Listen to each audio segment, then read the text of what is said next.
Hello everyone. तो 4 तारीख को आ रहा है खेसारी लाल यादव जी और शिल्पी राज का एक बहुत ही बेहतरीन वीडियो सॉन्ग, जो कि फुल वीडियो सॉन्ग में रिलीज़ किया जा रहा है।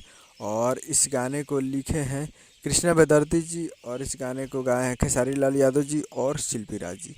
और इसमें म्यूजिक भी दिए हैं कृष्णा बेदर्ती जी ही, जो कि आपको स्क्रीन के ऊपर दिखाई दे रहा है। जिस सॉन्ग का टाइटल रखा गया है वकील बाबू, जिसका टाइटल है वकील बाबू।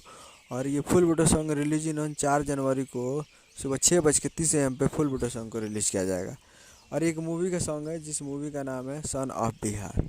और वीडियो में आपको दिखेंगे खेसारी लाल यादव जी और रक्षा गुप्ता जी, फिट में है रक्षा गुप्ता जी। तो 4 जनवरी को सुबह 6:30 AM पे ये फुल वीडियो सॉन्ग को रिलीज़ किया जा रहा है captain watch hits present Bhojpuri YouTube channel पे। तो 4 जनवरी को सुबह 6:30 पे तैयार रहेगा captain watch hits present Bhojpuri YouTube channel पे फुल वीडियो सॉन्ग को रिलीज़ किया जाएगा। तो उम्मीद कर रहा हूँ कि ये वीडियो अच्छा लगा होगा। चैनल को सब्सक्राइब करो, बेल आइकन प्रेस कर दीजिए ताकि इससे खेसारी लाल यादव जी का लेटेस्ट लाता रहे। वीडियो अच्छा लगा तो वीडियो को लाइक कीजिए और चैनल को सब्सक्राइब कीजिए।